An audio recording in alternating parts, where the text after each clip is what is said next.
Beginners కూడా ఈజీగా ఉప్పూరుగా పెట్టుకోవచ్చు. ఎలా అన్నది ఈ వీడియోలో చెప్తాను. ఛానల్‌ని సబ్స్క్రైబ్ చేసుకోండి. మనకు కావాల్సినన్ని మామిడికాయ ముక్కలు చేయితో కలపడానికి వీలుగా ఉండే ఒక తబుకులో వేసుకోవాలి. తర్వాత మంచిగా వెల్లుల్లి రవ్వలు కేజీకి పైగా మేమైతే ఒలుచుకున్నాం. వాటన్నిటిని వేసి మనకి కావాల్సినంత రాక్ సాల్ట్ అయితే వేసుకోవాలి. దీంట్లో రాక్ సాల్ట్‌ని యూజ్ చేయాలి.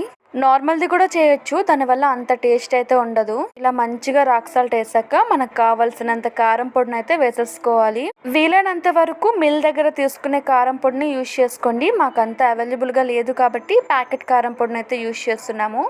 ఇలా కారం పొడిని వేసాక ఆవాల పొడిని కూడా మనం వేసుకోవాలి. ఈ పొడి వేసుకునేటప్పుడు కొంచెం జాగ్రత్తగా వేసుకోవాలి. ఎంత సెట్ అవుద్దో అంతనే వేసుకోవాలి. ఒక రోజంతా ఉంచి రెండో రోజు చూస్తే మనకి అర్థమైపోద్ది. వీటన్నిటిని వేసి మంచిగా చేయితో నలిపి అయితే కలిపేసుకోవాలి. ఎందుకంటే ఆయిల్ వేసాక చేయి పెట్టడానికి వీలు కుదరదు కాబట్టి. తర్వాత మంచిగా ఆయిల్ వేసేసుకోవాలి. మనకి ముక్క తేలేంత వరకు. మాకు ఇక్కడ కలిపాక ఆవపొడి కొంచెం తక్కువైనట్టు అనిపించింది, అందుకే ఆవపొడిని వేసేసుకున్నాము. మాకు ఇక్కడ దగ్గర 3 హార్లిక్స్ బాటిల్స్తో అయితే ఆయిల్ వేసాము. ఆయిల్ వేసాక చెయ్యి అనేది అస్సలు పెట్టకూడదు, మనం గరిటతోనే కలుపుకోవాలా. అందుకనే ముందు చేయితో నలిపి కలుపుకోవాలి.